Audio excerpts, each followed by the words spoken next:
না, আমরাও অনেকে হয়তো সেভাবেই বড় হয়েছি। কিন্তু দেখো এনাদের জীবন পড়লে আমাদের কি মনে হয় যে এনারা যখন পেরেছে, আমাদের সাধারণ জীবন আমরা আমাদের মতো কিছুটা হলেও পারতে পারি। তাই এই কিছুটা পারার শিক্ষাটা এই বই না পড়লে, জীবন না জানলে সম্ভব না। কি ক্যানিজারো, জন ডাল্টন এবং আমরা যার সম্বন্ধে পড়লাম অ্যাভোগাড্রো, ওনার সম্বন্ধে। কিন্তু একটা জিনিস খেয়াল করো, তাহলে এই নামগুলো থেকে আমরা কি শিখলাম দেখছো? এনারা পরস্পর কানেক্টেড, নাকি না? ঠিক তাই, বুঝলে? আমরা অনেক সময় ভাবি কি যে আরে ওটা তো ওই দাদা, ওটা তো ওই দিদি করছে, ওটা তো ওই স্যার করে। ব্যাপারটা ওরকম না, ব্যাপারগুলো পরস্পর কানেক্টেড। আমরা যদি সেই কানেকশনটা খুঁজতে পারি, এবং তাই আমাদেরকে সেইভাবে কাজ করতে শিখতে হয়, সেভাবে একসাথে থাকতে শিখতে হয়। ঠিক আছে? আচ্ছা, তো বই তাহলে তোমরা দিদির পড়াটা যদি শুনে থাকো তাহলে কি দেখলে? গ্যালিলিও বা তিনি নিউটন, তাদের জীবনী পড়লেন। আবার দেখো শেক্সপিয়ার কি, উনি কি নাটক লিখতেন? উনি তো বিজ্ঞানের মানুষ না, কিন্তু নাটকও তো মানুষের কথা বলে। তাহলে সেইগুলো যখন ছোটবেলায় উনি পড়লেন, তোমরা দেখলে তার মনে, তিনিও ছোটবেলায় স্বাভাবিক কত বয়সে কত দুরন্ত মনে করতো, আমরাও যেমন করে থাকি। কিন্তু তখন তার মনে হলো না কি করা দরকার, নাকি না?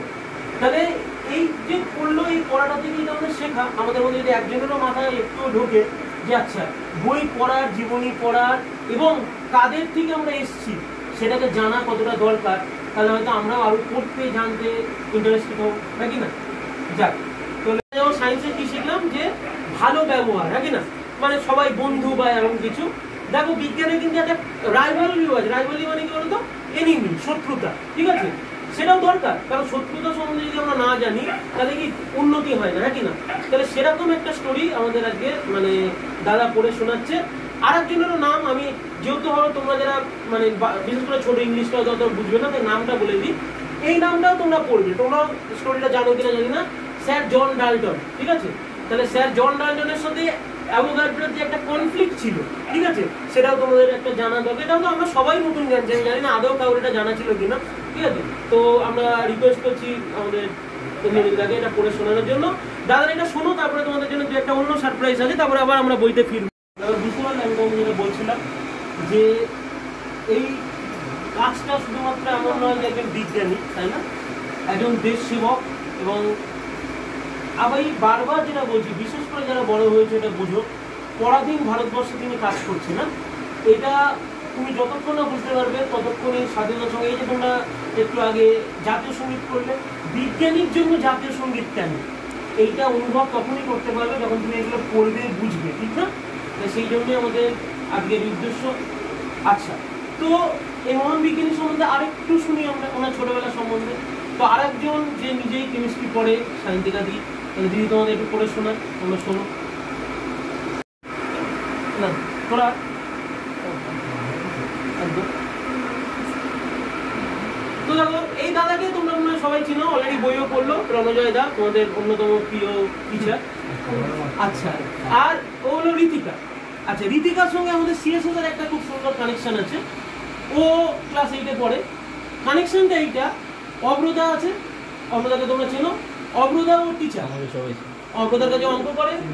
রণজয় দা ওর টিচার, রণদার কাছে ফিজিক্স পড়ে, আমার কাছে কেমিস্ট্রি পড়ে। আবার অব্রদা, রণজয় দা আমার স্টুডেন্ট। তাহলে এটা ও একদম বলতে পারো একটা প্রিটেন্ডেড সিএসএস এর স্টুডেন্ট। ঠিক আছে, ওর সব টিচারই সিএসএস এর টিচাররা। ঠিক আছে, তো যাক, আজকে ওকে এই ইন্ট্রোডিউস করার জন্য আমরা ডাকিনি। ওকে ডাকার পেছনে উদ্দেশ্য কি? ওকে ডাকার পেছনে এটাই উদ্দেশ্য, একটা কম্বাইন্ড একটা পারফরমেন্স আমরা মানে করবে। এই জিনিসও খুব একটা দেখা যায় না। কেন? ধরো যে গান করে, সে গানের দাদার সঙ্গে গান হয়, তাই না? যে দিদি নাচে, সেই দিদির সঙ্গে অনেকে নাচে। কিন্তু ফিজিক্সের টিচারের সঙ্গে তার স্টুডেন্ট বাজনা বাজাচ্ছে, এরকম খুব একটা দেখা যায় না, ইনক্লুডিং এরকম একটা বিজ্ঞানীর জন্মদিনে। তো সিএসএস বরাবরই এতে বিশ্বাস করে নতুন কিছুতে। তো ওরা দুজন একসঙ্গে একটা পারফরমেন্স করবে, ঠিক আছে? দাদা বাঁশি বাজাবে এবং ও তোমাদের সমবয়স্ক, কাউকে থেকে ছোট, কাউকে একটু বড়, শুনলে এইটে পড়ে গেল, ঠিক আছে? ও গিটার বাজাবে। আমিও জিনিসটা শুনিনি, এবং কিন্তু আমি এইটুকু জানি ওরা দুজন করছে যখন, এটা দারুণ হবে, তোমরা উপভোগ করো। এই পারফরমেন্সটা হয়ে গেলে তোমাদের আমি মানে কাজ তো চলবেই, আমি তাও 8-10 মিনিট থাকতে বলবো। তারপর যদি তোমাদের তাও যাওয়ার থাকে তোমরা যেতে পারো, কিন্তু এইটা হয়ে যাক, তোমরা দেখতে পাবে। আমি তো চাই থাকো, কাজটা যদি তোমরা শিখছো, জানছো, আই হোক, ঠিক আছে? কিন্তু এটা হোক, তাহলে তোমরা ওটা নিয়ে আসো তোমাদের যন্ত্রপাতি।